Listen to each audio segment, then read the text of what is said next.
আসসালামু আলাইকুম রহমতুল্লাহ। আমরা নাজিবুর বাজার গুরুদাসপুর নাটোরে আজকে 16 মার্চ 2026 রোজ সোমবার চলে চাই সরিষা বাজার। আমরা সরিষার আপডেট দিব প্রিয় দর্শক, সর্বোচ্চ ভালো মন্দ। আসসালামু আলাইকুম, ভালো আছেন?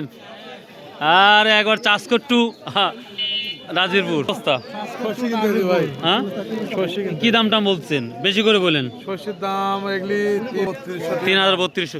এখন কি সব শুকনা হয়ে গেছে না ভেজাই আছে? 35-36 পিছন হচ্ছে, মাশাআল্লাহ। এটা লাল সাদা আলাদা না? সেতি পিছা হচ্ছে 3600 আর লালটা পিছা হচ্ছে 3435। 34, মাশাআল্লাহ। তো দাম কম ভালো না? এখন মতো বনি করা হয়েছে দুই ভাইয়ের, মাশাআল্লাহ।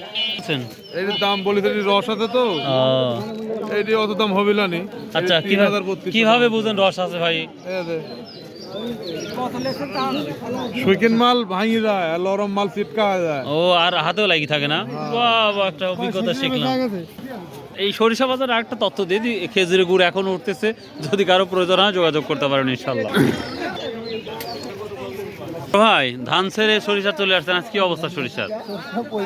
3500 টাকা না? 3550 আছে। ও আচ্ছা আচ্ছা, ঠিক আছে। পর্যাপ্ত পরিমাণ সরিষার আমদানি হয়েছে। কেমন আছেন?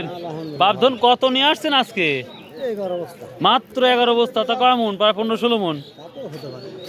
তা একেবারে কয় বিঘার? আড়াই বিঘার। কিরকম আড়াই বিঘা? তো আল্লাহ মাশাআল্লাহ যা দিছে। তো যাই হোক, কি দাম বলতেছে? হ্যাঁ, 3300 বলতেছে না? আচ্ছা, কত ঠিক দিচ্ছেন?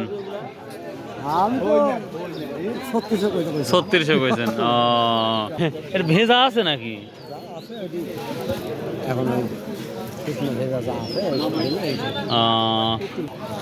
মানে মাল মনে বিক্রি হয়ে গেছে অলরেডি। কত করে নিচ্ছেন বড় ভাই? না, সরিষা ধনে কি অবস্থা?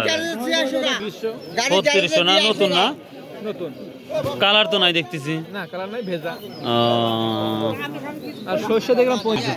আচ্ছা, এখন সর্বোচ্চ ভালো কোয়ালিটি ধনে কত নিচ্ছেন? সর্বোচ্চ ভালো 4000 টাকা ভালোটা সর্বোচ্চ। সব থেকে ধনে কোন বাজারে উঠে গুরুদাসপুরের মধ্যে? নাজিবুর ভালো ওঠে। মখারা কেমন ওঠে? ওঠে না? তেবারিয়া বেশি। তেবারিয়া থেকে ওদিকে এগুলাই বেশি, সবচেয়ে মশলা জাতীয় বেশি। এটা 3300-3400 টাকা। প্রিয় দর্শক, এটা একটু কালচে রঙের, যার কারণে দামটা। তাছাড়া যদি একেবারে হোয়াইট কালার হয়ে যেত, এটা 3500 বা 3600 টাকা দাম হতো সর্বোচ্চ। তো এই ছিল মোটামুটি আজকে সরিষা বাজার আপডেট। স্লিপ করছেন 3350 টাকা না? প্রিয় দর্শক, এটা বিক্রি হয়ে গেল 3350 টাকা। বিক্রি করছেন বড় ভাই? কত বিক্রি করছে? 3400 টাকা না? তো প্রিয় দর্শক, এই ছিল আজকের মোটামুটি সরিষা বাজার আপডেট। তো ইনশাল্লাহ রাত্রিতে বৃষ্টি হওয়ার কারণে মানুষজন এখনো আসতেছে কম। তো আশা করা যাচ্ছে আরও আধা ঘন্টার মধ্যেই আমাদের নাজিবুর বাজারেও মানুষ ভরে যাবে, বেচা কেনা হবে মাশাআল্লাহ। তো এই ছিল আপডেট। সো বাই, আল্লাহ হাফেজ, আসসালামু আলাইকুম রহমতুল্লাহ। ঈদ মোবারক, ঈদ মোবারক।